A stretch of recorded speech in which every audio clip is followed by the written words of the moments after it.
3, 2, 1. And We're up?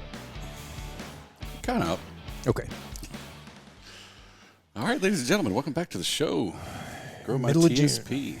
Yep, middle of June. Getting along here in 2021. As slow as 2020 was, it seems like 2021 is kind of screaming by. Flying by, man. Yeah.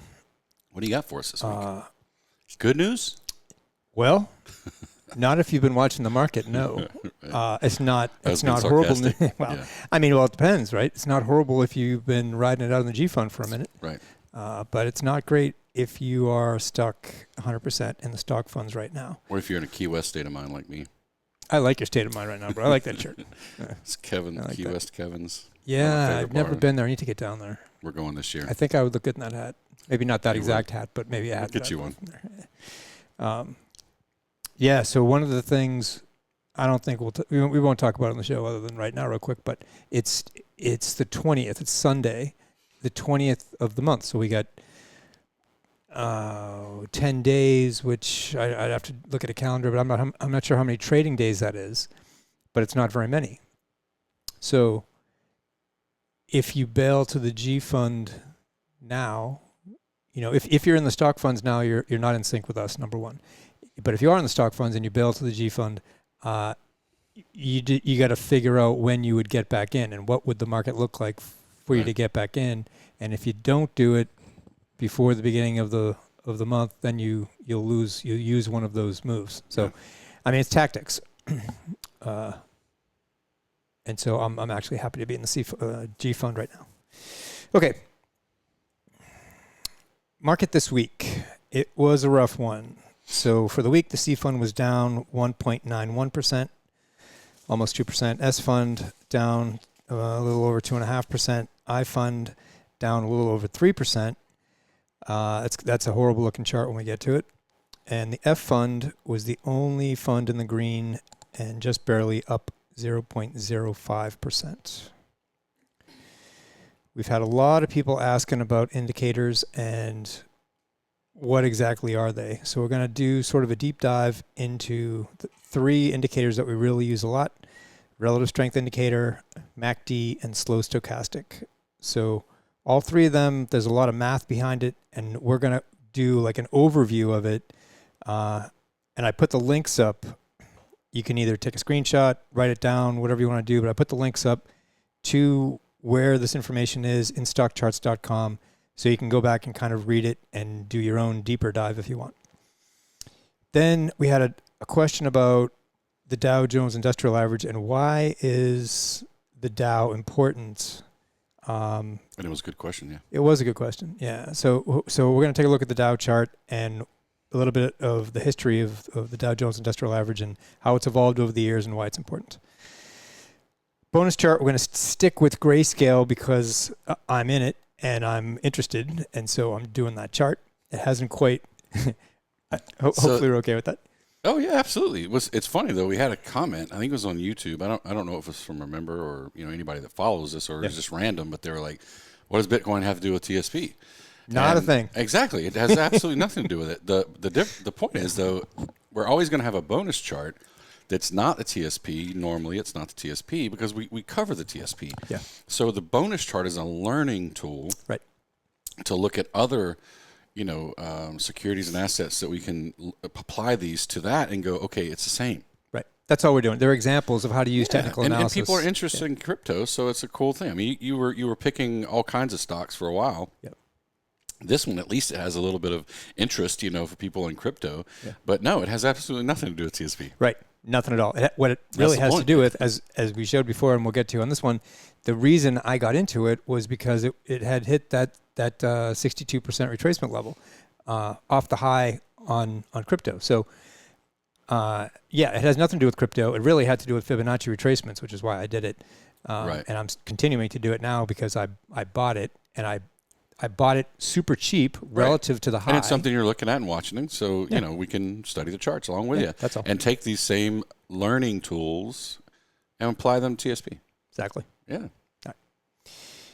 So that's the bonus chart, and then we will get into the daily charts. I'm just going to say that we're going to go over the daily 6-month charts like we always do.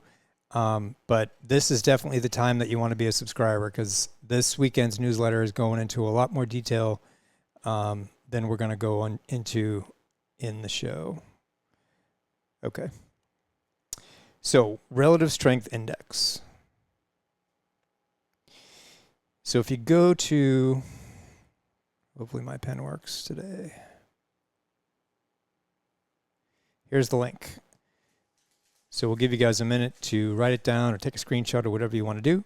Yeah, we can put it in the comments too. So put it in the comments. Don't worry about it. Whatever. Don't try to write all that down. Okay. I would have a piece of paper and a pencil. So I'm kind of old school. That's where I'm getting the majority of what I'm going to talk about here, about what is the relative strength index. Relative strength means a couple of different things. So what we're talking about here is it's a momentum indicator, and it's going to be price relative to itself over a fixed period of time. We talk about JC Peretz a lot. We talk about Investors Business Daily. Different people or outlets that you follow will say relative strength means relative to the S&P 500. That is not what we're talking about here. This relative strength index is relative to itself. So, for our purposes, relative strength is the average gain over a 14 interval period. So it could be, if you're looking at a daily chart, it's 14 days. Looking at a weekly chart, it's 14 weeks. So it's relative strength. And let's just say we're sticking with days for the conversation here. So relative strength is the average gain over 14 days divided by the average loss over the same 14 days. That's really all it is. That's relative strength. So you normalize that number, okay? Meaning you're putting on a scale from 0 to 100. And the math to make that happen is the relative strength index equals 100 minus 100 divided by 1 plus relative strength. So all you're doing there is converting the raw relative strength number into a normalized number, a 0 to 100 scale, okay, which makes it much easier for us to use as a tool. So we normalizing it allows us to put the raw numbers into perspective and gives us a visual of price momentum over time. Okay. So when the average gain is 0, RSI is 0. Okay, so that basically assumes that in a 14-day period, a 0 RSI value means that prices moved lower each day in that 14-day period. So there were no gains to measure, right? If RSI is 100, it means the average loss is 0. So every day over that 14-day period, prices moved higher. So it's an indicator of relative strength, which is exactly what it says. So obviously, if it was 0, then and none over those 14 days, there were no gains. Obviously, the market is not doing well. If over 14 days there are no losses, the market is doing really well. So that's how we use the indicator. One of this actually, the chart that we're looking at, I pulled off of this link. It was part of the post. But what I liked about it, there are several charts in there on that post, but what I liked about it, and one of the things I really like about the relative strength indicator, is the bullish divergence. So we get a low, right? And we get a low in the RSI. We get a retracement, and we get a pullback, and we get a lower low on price. But we get a higher low in relative strength, right? It's called a bullish divergence because the daily, over the 14-day period, we're not losing ground. We're actually gaining ground over the 14-day period. So it's an indication that eventually price is going to catch up with it, which in this case is exactly what happened. So it's a bullish divergence. It's one of the really the best things that I look at as part of relative strength. The bearish divergence is not as useful because actually this is eBay from 2008, so it's obviously not current. But what we're looking at right now in the C fund is not all that different. We got a bearish divergence on the relative strength. The relative strength, all the indicators really have been angling down for the past couple of months, and price has continued higher for the past couple of months. So, this chart is kind of fortuitous. Is this where we are right now? I mean, I don't know. This week was pretty bad, but it remains to be seen. But this is definitely a bearish divergence. We'll get to the S&P chart in a minute, and we'll see it. Okay, so that's relative strength, and that's how we use it. MACD, Moving Average Convergence Divergence Oscillator. Whole lot of fancy words. MACD is one of the simplest, most effective momentum indicators that we have. It turns two trend-following indicators, right, two moving averages, into a momentum oscillator by subtracting the longer moving average from the shorter moving average. So you lost me at oscillator. Yeah, I know. The oscillator piece is the thing. So the oscillator actually is the so where the relative strength is 0 to 90, or 0 to 100, right? If you get below, if it's above 70, it's considered overbought. If it's below, in this case 30, usually 20. If it's below 30, it's considered oversold, right? So it can tell you overbought and oversold levels, and when it crosses one way or the other, that's when you want to kind of buy or sell. An oscillator is different. It oscillates around that zero line. So it doesn't tell us the same kinds of information. We get the same kinds of crossovers, right? The signal line crossover that we'll talk about in a second, and you get the histogram. But because it's an oscillator oscillating around a zero line, it's not exactly the same. So, and I'm actually going to go through this. There's three parts to the MACD. You get the MACD line itself, you get the signal line, and you get the histogram. I'm going to get to that in a second. So, MACD offers the best of both worlds. It's a trend following and momentum indicator. So, MACD fluctuates above and below the zero line as the moving averages converge, cross, and then diverge, right? Traders can look for a signal line crossover, so this is the signal line crossover. This would be the center line crossover when it crosses the zero. And then divergences to generate signals. So when a divergence would be, so for example, this is still going up, but the price is already starting to come down. That's a divergence. Let me just not glaze over that.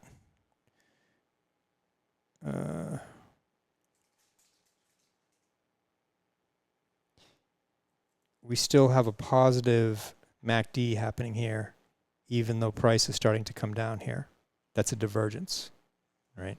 You got MACD coming up and price going down. That's a divergence. That's what they mean. Okay. So like I said, three parts to the MACD. You get the MACD line, the black line here. What that line is the 12-day exponential moving average minus the 26-day exponential moving average. Don't get too caught up in that. When I use moving average lines, we talk about the 10-day moving average, the 50-day, and the 200-day. I'm using a simple moving average. Exponential moving average has a little bit more math into it, but it's not really all that different from the simple moving average. So how you get this black line is you subtract, you have the 12-day moving average minus the 26-day moving average. Okay, this is how this black line is created. Then your signal line is the 9-day exponential moving average of the MACD line.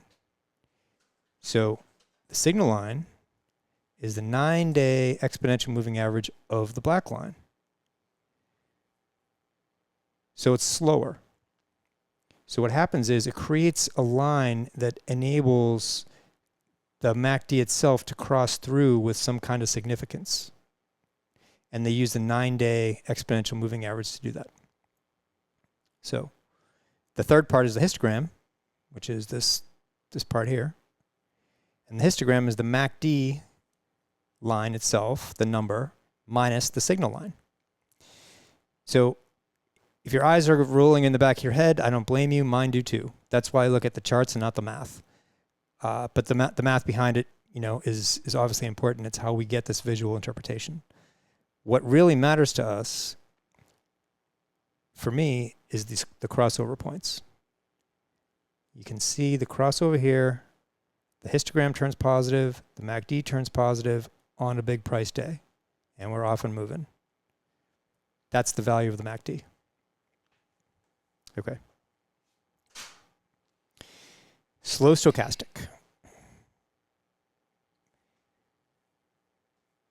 Slow stochastic developed in the late 50s. It's also an oscillator. It's a momentum indicator. It shows the location of the close relative to the high-low range over a set of number periods. So it doesn't follow price, and it doesn't follow volume. It actually follows the speed or the momentum of price. I think we talked about this last week or the week before. So as a rule, the momentum changes direction before price. It's kind of like you put the brakes on and you're slowing down before you actually stop. So you can see that the price is going to change in the momentum is the idea of this thing. So as momentum is decreasing, you know that going forward, price is going to start to roll over. Okay, so as such, a bullish and bearish divergences in the stochastic oscillator can be useful to foreshadow reversals. Right, that's what we just said. I'm kind of paraphrasing here from the guy that created this thing. His name was George Lane, and you can read about it in that link right there.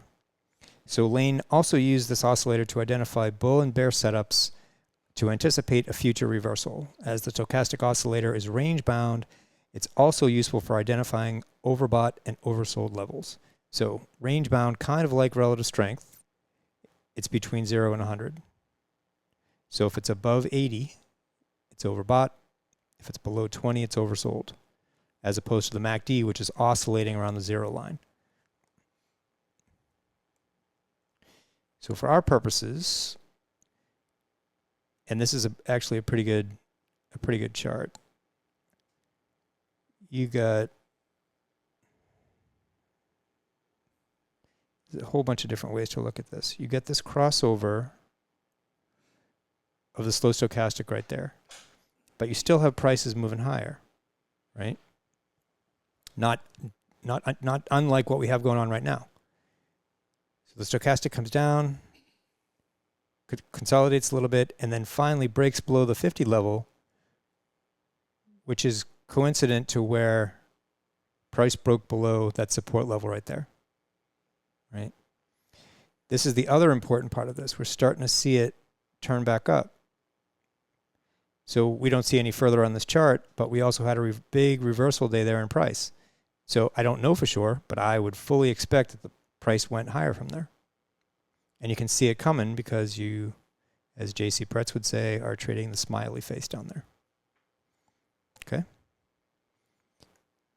Slow stochastic is pretty good, and we'll compare it in a real-time chart with the MACD and the RSI in a second.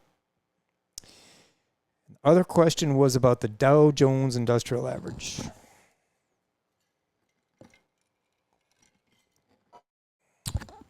Had to take a little pause there for a second. All right. Dow Jones Industrial Average. So here are the key takeaways. Dow Jones Industrial Average, it's a widely watched benchmark in the U.S. for blue chip stocks. Dow is a price-weighted index that tracks the 30 large publicly owned companies trading on the New York Stock Exchange and the NASDAQ. Stocks with higher share prices are given greater weight in the index. So a higher price move in a higher priced component will have a greater impact on the final calculated value. So that was part of the question. It's a price weighted index. So what exactly does that mean? Stocks with higher share prices are given greater weight in the index. So a higher price percentage move in a high priced stock. So what does that mean? Warren Buffett's company. I'm not sure if it's on the Dow, but the price of Berkshire Hathaway. Yeah. If it's part of the Dow, I don't think it is, but if it's part of the Dow Jones Industrials and it's, $5,000 a share, if it moves 1%, it's pushing the whole Dow index. Right, because it's a huge amount of money. Yeah, huge. Right. Not a $10 stock that moves 1%. Right. But so if you had a $10 stock that had a gazillion shares out there, or if you had a $1,000 stock that didn't have very many shares, it would, you can run the numbers however you want, right? But in this case, the price of the one share of the stock is how they do it. Is this similar? I know it's not exactly the same, but is this similar to? I think it was last show or the show before we started talking about the 100. No. Well, it was a section of the S&P 500. Yeah, S&P 100. Yeah, the S&P 100. Yeah. So is this similar in the fact that we're looking at the Dow Jones Industrial Average because those big companies, much like the S&P 100 of the 500, are going to drive or a leading indicator into what may be happening? Is that similar? It can be. It's not similar because the 100 of the 500 are a subset of the S&P 500. The Dow itself is its own thing. It's not a subset of anything else. Right. Yeah. Otherwise, you're right. You're on the right track. Is it a leading indicator? It can be. So it depends on the rotation. So we're going to get to what the 30 components of the Dow are. Is that normally why we would be concerned about it? Right. Is it kind of like, and I know I'm coming at this from different angles, but I looked at that question that was sent to us, and I'm thinking, well, it's not that it's the thing, right? It's a thing. Yes, it's just one. Like the futures, when we look at those early in the morning, it's like the S&P 100 or the 500. Yep.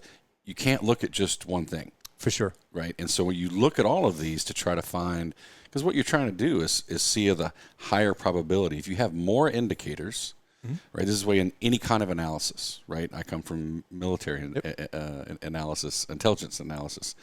The more indicators that something bad is going to happen means something probably is going to happen. Yeah. It doesn't mean it's going to happen. Right. That's the hard part to really wrap your head around. It's that what we're looking for is more indicators that are consistent to give us higher probability or probability. Yeah. If it's a high probability, we're watching it closely. If it's low probability, we're not. Right. Yeah. Is that a good? Yeah, in the big scheme of things, that's exactly right. That's what we're looking for. And the Dow is, we're going to get to that, sort of exact definition here, but the Dow Jones Industrial Average, it started off as really big industrial companies, but the point of it was to create like what's the word they use? A proxy for the U.S. economy. Right. So back in 1896... It was probably more of a proxy, right? Because I think that's one of the things that the person who gave us the question, I don't remember who it was, sorry if you're listening, that was kind of it, is they had heard that basically it was outdated, it was, it was kind of an old... And that may actually be true, but it doesn't mean it's replaced. Yeah. Right? That's the thing, is like we're looking at other indicators that they didn't look at 100 years ago or 50 years ago, right? Right. Along with the Dow Jones, but the Dow Jones still is the industrial average, right? It's it changes. It's changed 60 times over the years. So that's kind of let me actually, rather than talking about, let me just continue to it. Yeah. All right. So, let me see where I'm at here. Yeah, so the index was created by Charles Dow in 1896 to serve as a proxy for the broader U.S. economy, right? And we said it tracks 30 of the price on a price-weighted basis, 30 large publicly owned companies traded on the New York Stock Exchange and the NASDAQ. and they only trade blue chip companies. So what is a blue chip company? A blue chip company is a nationally recognized, well-established, and financially sound company. Blue chips generally sell high-quality, widely accepted products and services. Blue chip companies are known to weather downturns and operate profitably in the face of adverse economic conditions, which helps to contribute to their long record of stable and reliable growth. So if you think about that, and you can only have 30 stocks in this index, and you're trying to put into the index companies that are financially sound, they sell high quality goods and services, they've been around for a long time, they're nationally recognized, well established, and they have the most potential to do well even when the market turns down. So you're talking about the best of the best of the best. Right, and I hate that this comes to my mind first, but like Coca-Cola. Is it? Yep, it's in there. Yep. Like I know it is, yeah. right? Cisco, I think, Cisco's in there. Yep. There's a few, right? And you think, well, like, it's 30. That's a tech stock. Why isn't Apple? Apple's in there. Oh, it is. Okay, I'm Yep. sorry. I'm trying to think of so Apple is, but like Google's not.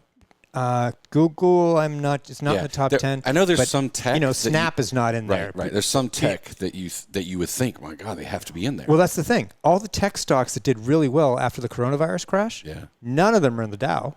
None of them are in the Dow Jones Industrial Average, right? Right. Because they're the ones that are the young, like explosive growth companies. Right. We're talking about long-term, consistent. Like, I don't care if we have a pandemic for the next 10 years. People are going to buy Coca-Cola.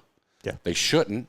They shouldn't. I'm going to go on record to say they shouldn't. Diabetes drinking that stuff. Right. But we all know that that's what they do. That's it. Like there are just certain products that people are going to buy no matter what. Yep. And that's what the Dow Jones is trying to put in its index, right? Is like those things that are just ongoing. Yeah, it's trying to be a proxy for the economy. Yeah, it is. There we go. So to that kind of point, the broader economy back in the day is much different than what the broader economy looks like today. So when the index launched in 1896, it had 12 companies. Didn't have 30, 12 companies. And these were primarily in industrials, including railroads, cotton, gas, sugar, tobacco, and oil. So actually a spinoff of the Dow Jones. Of course tobacco was in there. Of course. That's what it was huge. Everybody smokes. Everybody smoked or whatever they did with it. But so they spun off the part of this in railroads and all that into transports. So actually transports, the Dow Jones Transport Average and the Dow Jones Industrial Average were the two very first indexes in the United States. So how did it change over time? The most recent change, we were kind of just alluding to, August 24th, 2020, Salesforce, Amgen, and Honeywell were added to the Dow, right? They replaced ExxonMobil, Pfizer, and Raytheon.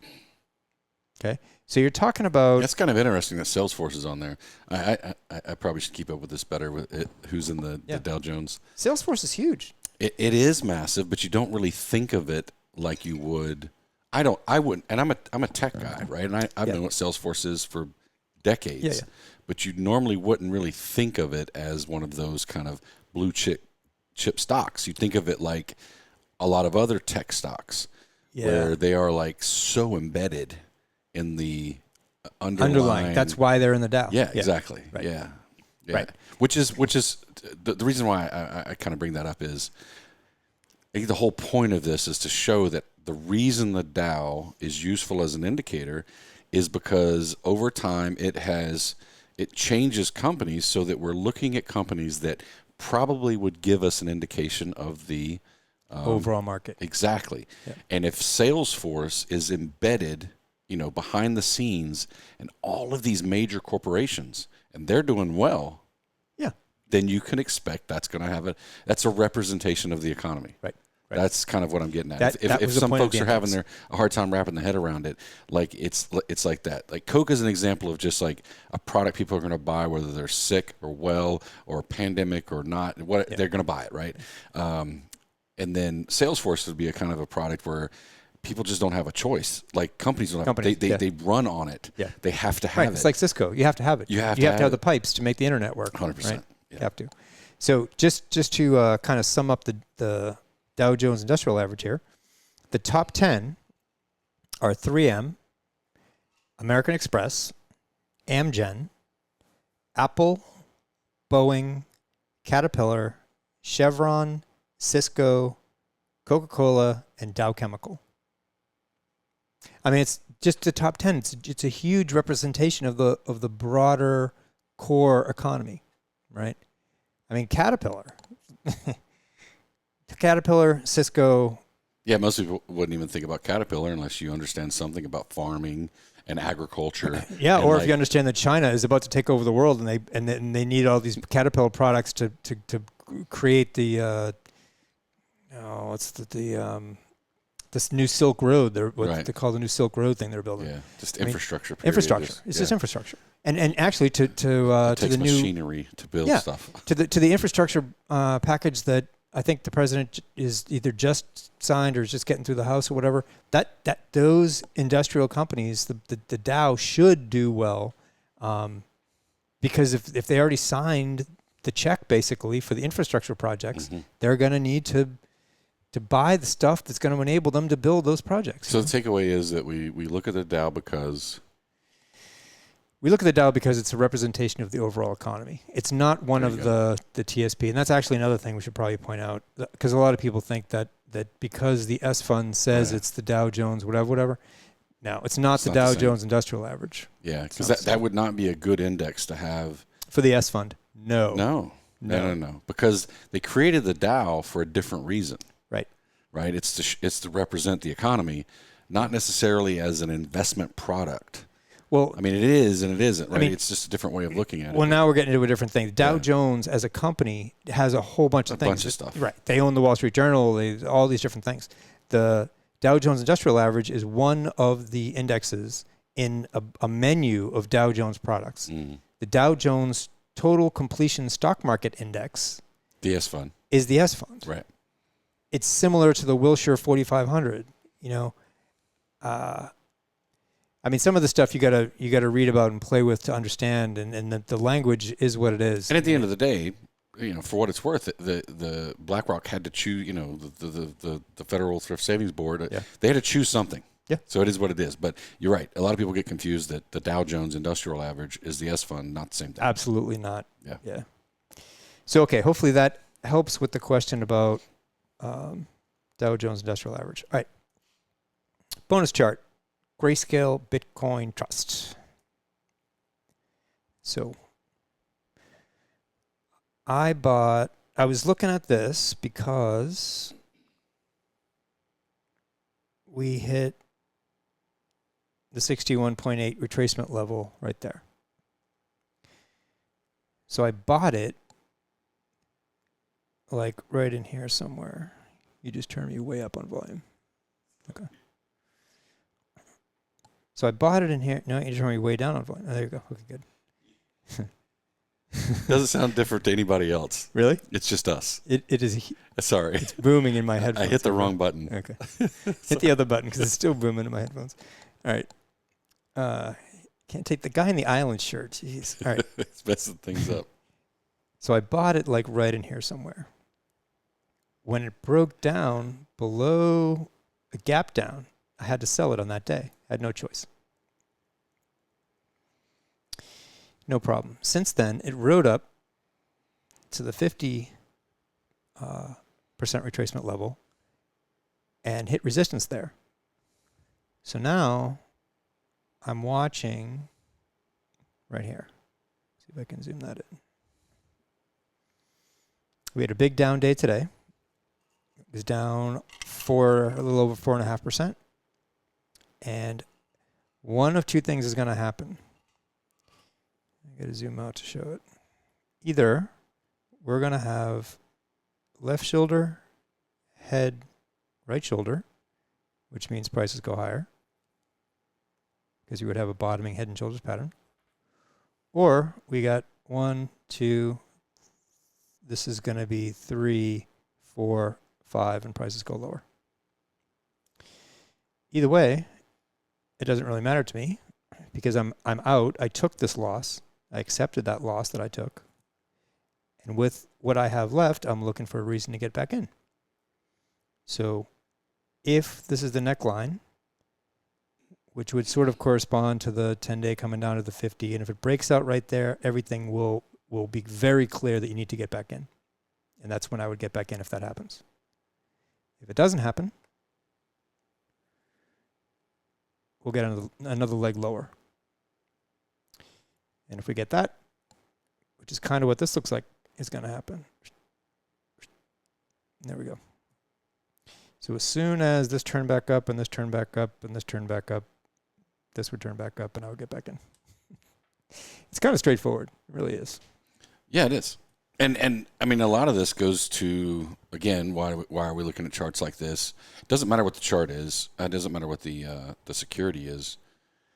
The point of this is educational. Yeah. Right? Jerry's taken, because we're always looking at the TSP chart. So now we're looking at a different chart so you can see how that applies regardless of what the stock is or right. whatever, right? And it's also a good representation, I think, of like you're always going to play the risk averse role. Yes. Always. Now, in my retirement account, I'm 100% Jerry. Right? That's it. Right. I mean, I move when Jerry moves because I've learned. I've learned, and it's my retirement account. I don't want to lose money. Now, I have a certain percentage of my overall portfolio, right, in brokerage accounts or whatever, and that I play different. Sure. Particularly with something like crypto, and again, this goes off from we're talking about TSP, but since we're on crypto, like, that's a long game. Depending on how you're looking at it. Depending on how you look at it, yeah. Right? And some of us are, we were around during the .com bubble. I was involved in it. I owned an internet service provider with some other folks. So was involved in that bubble, or whatever. And this is kind of similar in that, crypto is kind of like what, the World Wide Web was in 93. Yeah, I think you're absolutely Nobody understands it. Yeah. Nobody knows what you can do with it. Email was like, that was like, that's all there I was, can send a letter through the web, right? Yeah. There were no websites that were useful or whatever. This is kind of similar. You don't have to understand crypto to know that we're way early in this game, right? Yeah. And so that's another way, I look at it as like a long-term kind of play. Yeah. And I'm willing to accept a little more risk. Also, I don't have half my retirement account in there. Right. Right. Like that's different. Honestly, if I would be pouring money, if I had a job that, a paycheck and I could put money into something in the account. I might do it in my Fidelity account just every 2 weeks, but buying here at this level and exactly to your point. Even if it goes lower. Yeah. It's not going to zero. It's not. It's just it isn't. It's like saying the internet was going to go away. Right. I mean, it might go. So could you go back to the chart for one?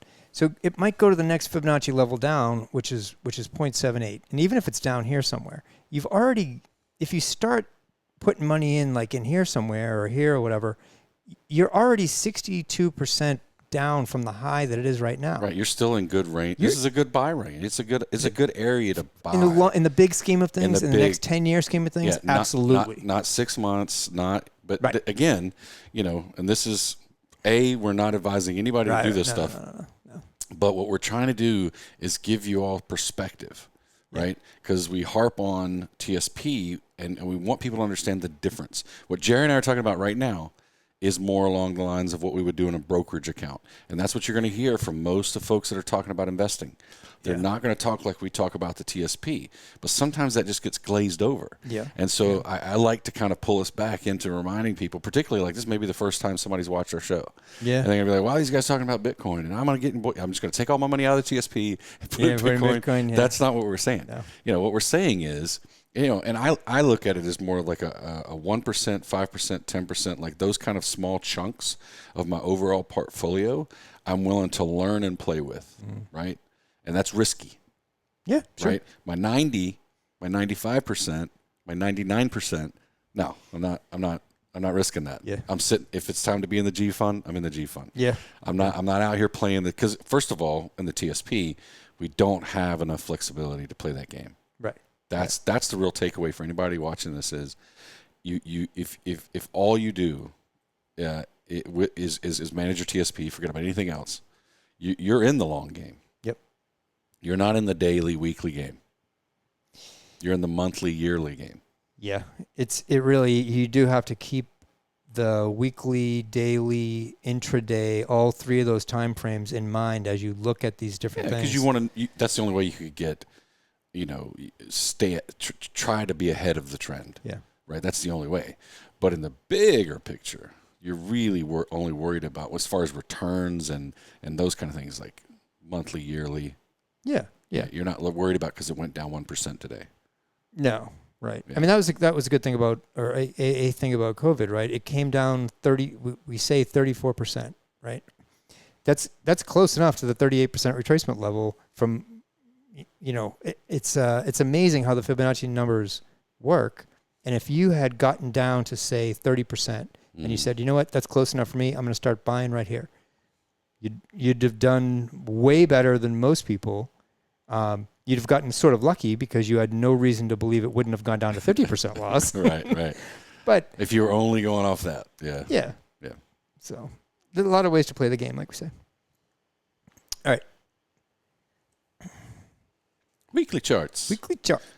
Dun, dun, dun. Yeah. So like we said, if you are a subscriber to the site, there's going to be a whole lot more detail in the weekly update newsletter, a lot more analysis because this has been a really interesting week. But for the show, we're doing what we do is the 6-month daily charts. So I'm going to just point out a couple of things.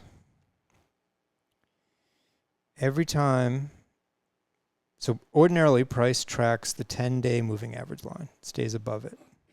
For the majority of the time, price stays above the 10-day moving average. When it doesn't, when it breaks through on the downside, it generally hits the 50-day and gets support there, right? This one is a little bit different because we didn't get a reversal. So you see the wick right there. It didn't close at the bottom of the day's trading range. That one it did. But this one you got a wick. These two right there, you got reversals. This one you got a reversal. This one you got a reversal. This is a bit of a problem. It might not turn out to be, but it's a really ugly chart. And it broke through the 10-day moving average a couple days ago, and now it's closed below the 50-day moving average today on really pretty significant volume, right? I'm very happy to be in the G fund right now. Let me pull back out of this. We got into the G fund, I want to say, like maybe right there, give or take. The indexes had already turned lower, right? The histogram had already turned. Everything had already turned.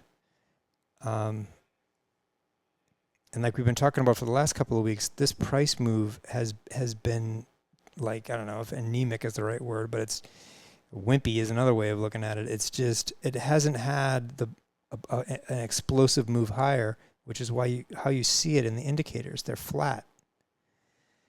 And I didn't want to be at risk in that kind of environment. And so now in the course of a couple of days, because as we know, the market goes down much faster than it goes up, we're already below where we got out. So, and it's on big volume. And so I'm not saying the market's going lower from here, but I wouldn't want to be 100% at stake in the stock funds right now. All right, there's the C. So let me go back on the positive side. Because people always ask, if you are not risk averse, because for me, I'm looking at this and I'm like, there's no way I want to be in this C fund right now. if you're if you're not a conservative investor, if you're a more aggressive investor, here's something you can look at. The RSI hasn't hit oversold in the past 6 months, right? Because if it hit oversold, it would hit that 30 line, and it's not there. So right now, it's pretty close to where it was at all the past lows. So if you wanted to jump back in right now, based on the relative strength line in the history of the last 6 months, it's not unreasonable. You got the slow stochastic that probably, I would expect, would come down here and hit that 20 line. But, you know, it's not that far off right now. So if you got into it on Monday with the expectation that, hey, I'm pretty close to the bottom and I'm willing to risk it going lower, yeah, you could do that. I'm not doing that, but you could. It's one of the things that you could do, right? Okay. S fund. It's an incredibly clear channel. The S fund is. I mean, we've been talking about it for a while, and it's amazing how it will hit these points and roll over. The support and resistance levels just are amazing. They just work. If we were to get support here at the 50-day moving average on the S fund, let's just say we get support here and it goes higher next week, goes higher from here and then breaks above this, that is a huge, huge, huge bullish move. To get there, you'd have to see this, and we're not there yet, right? In terms of the indicators, we're nowhere near down here on the relative strength, right? The MACD just crossed, and we got a long way to go down on the stochastic. So the odds of actually seeing significant support, I'm not saying we might not see a bounce, but to get long-lasting like support at the 50-day and a break above this long-term upper channel line, I mean, slim to none, in my opinion. I might be wrong, but it you know, I'm just saying what the chart's telling me, slim to none. If we break below, even worse, if we gapped below that 50-day moving average line, we are absolutely coming down here somewhere. There's the S fund. I fund. That is ugly. Today was one heck of a day for the I fund. Huge gap down and closed the day over 2% down and closed below its 50-day moving average line. On the positive side, the slow stochastic went all the way down to the bottom. And I'm not sure that's positive, but but at least it's at the same sort of area where it reversed more recently, right? If there was anything positive to look at. Yeah, I hate to laugh about it, but I mean, you just lost. If you're in the iPhone, yeah, that hurt. It hurt, yeah. And you know what? So I'm going to go back to the other charts in a second because when I was putting this together, I was thinking about it. We are right here, right now, right? That brings us all the way back down to the middle of April. So all the gains that we've made for the majority of this year were wiped out this week on the I fund. On the S fund, it's not that different. I mean, we're all the way back here to February. You know, so we've gone up and down and done the dance of the TSP over the whole year, and in 1 week, you know, it takes out the majority. Now, if next week if we get a bigger move down, it'll take out. We'll be negative for the year on one more big move down, because we're only looking at a 6-month chart, right? And that's why you have to look at 5-year, 3-year, 1 year, 6 month. You can't. You have to keep a whole bunch of time frames, juggling in your mind at the same time. It's just the way you have to play the game. Yeah. Now, either we can juggle it, or we let you juggle it and just listen to you do it. We, you mean me? Yeah. Yeah. Yeah. Yeah. If I rattle my head around, I'm sure you can hear it juggling. That's what in I there. do. Yeah. I tell people all the time, I'm like, there's certain people that are going to be interested in learning some of this analysis. Yeah. And I want to learn it to the point of where I know, right? Yep. I don't need you to do it. Yep. But at the end of the day, I kind of want you stressing over it and looking at it all day, and I don't have to. And that's a lot of our members tell us. They're like, you know, and I was that guy probably for the first 10 years that I followed you. I was like, I don't care. I'm just going to move my money because I know it works. I know the methodology works. Yep. And then it was more like, oh, I really want to learn to kind of do this on my own in other ways, right? It's way more validating for me if people want to learn how to do it. And because I love the emails that are like, hey, I get what you're doing here, but what about this? Right. That is my favorite email. Yeah. And I don't know what the percentages are. I would guess, you know, based on us doing this for a couple, 2-3 years now, for real. You've been doing it a lot longer, but you know, I'd say probably 60 to 7% of the people are just like, I want to know enough to know that, to understand why Jerry's moving or not moving, and maybe I'll do it a little different. And then there's the 30%, maybe less, 20% that are I want to really learn how to do this on my own. Yeah. Because, you know, it takes a lot of time. And that's really where we try to balance all this, is we're trying to give you enough education to where you really what we hope to do is we would be happy if 100% of the people learned, whether it takes you a year or 5 years to learn how to do this on your own, and then you're really just following us for validation. Yeah. And like, oh yeah, okay, you know, because we follow people for validation. I was going to say that's what we do. Yeah. Yeah. I mean, that's how I learned, was watching Jerry talk about J.C. Peretz and all these, you know, different people that are, and I watch different people than Jerry does, because you know, certain people kind of ring true. They you learn different ways. So hopefully you guys are getting that. Like that's why we say we have an educational service. Yeah, yeah. No, I have a good friend, Naval Academy classmate of mine, good buddy of mine, was an F-14 pilot. His name's Jim Bartoloni. He does a blog post called Bart's Charts, bartscharts.com. It has nothing to do with TSP.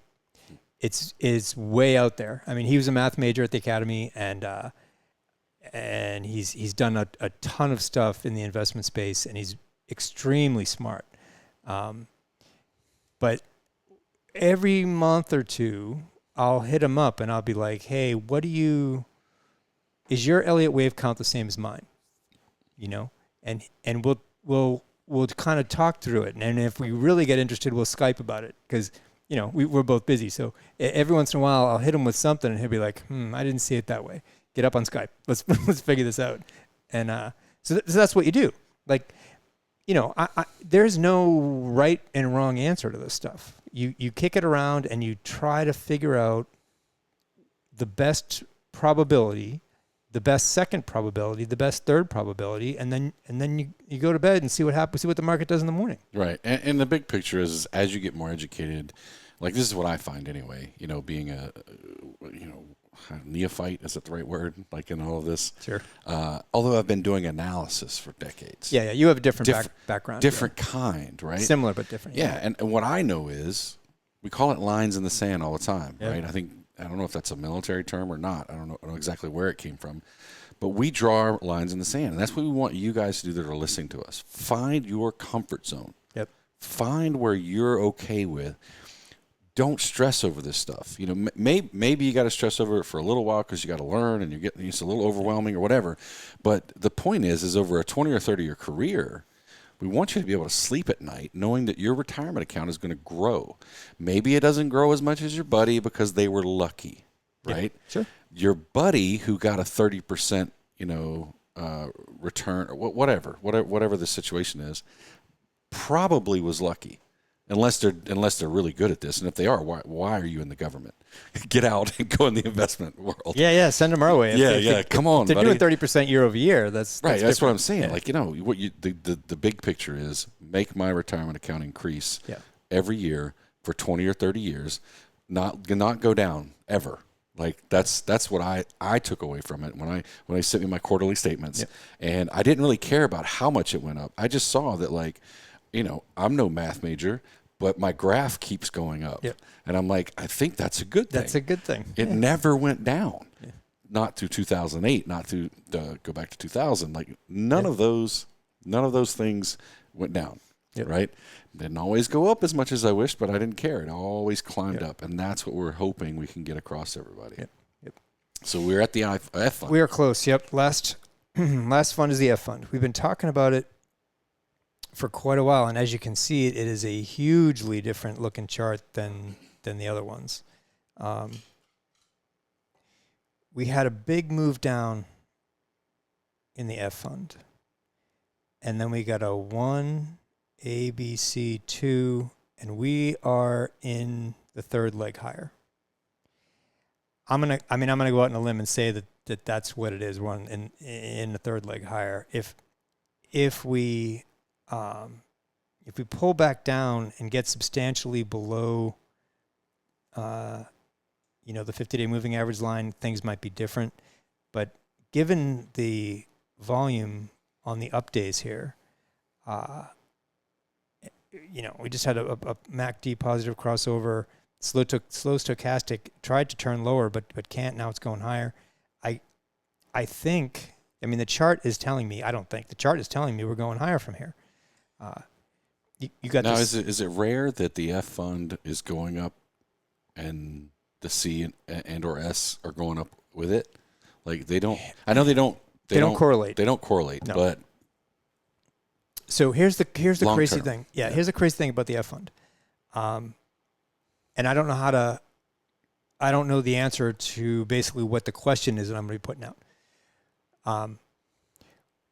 The way bonds work is when interest rates go up, the price of bonds go down. Okay? They're inverse to each other.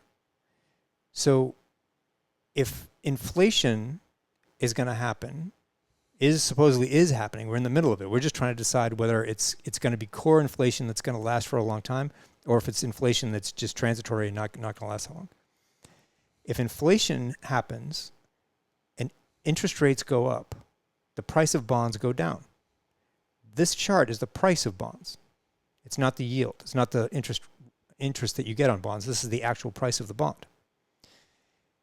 So the chart is not conforming to what the media is telling us, which is where I'm doing all this sort of dancing around like, I don't think this, the chart's telling me this and blah. And, it's very clear in the chart that the price wants to move higher. It's already cleared. Go back to the chart for a second. Which would mean that interest rates would go down. Yes. You got the smiley face thing here, right? You got the neckline. You get a huge move higher. You get a retest of the neckline. Everything is indicating price is going higher. It doesn't mean it's gonna, but it's indicating price is going higher. That's interesting. If price goes higher, it means rates are going lower. Yeah. Not up. Yeah. And there'll be all these reasons why, and the media will come out and tell you why, and blah blah blah. Because it's easy to look backwards. Yeah, they will create reasons why this happened. There's no doubt about that. I guarantee you, Jim Cramer will be up there doing his jumping jacks about why this happened and why that happened. Yeah. You heard it here first. Yeah. Don't sue me, Jim, please. We can't afford for him to sue us. That's it. Questions. We hope you guys got a lot of information. We're just below an hour, which is good. It's where we try to hit for. And if you did like the show, share it with your friends. Tell your buddies. If you didn't like it, tell us why. Don't tell anybody else why. Yeah. No, but we enjoy doing it. We get lots of good feedback, and we appreciate you guys watching every week. If you're new to the show or new to what we do, check us out on growmytsp.com. Yep. And we hope you have had a great weekend and have a great week coming up. And really, if you're members, make sure you get in there and read the newsletter this week. We're going deep in the newsletter this week because it's been a crazy week for the market, and it might be a game changer. We'll see. We're going deep. And we're out of here. Later.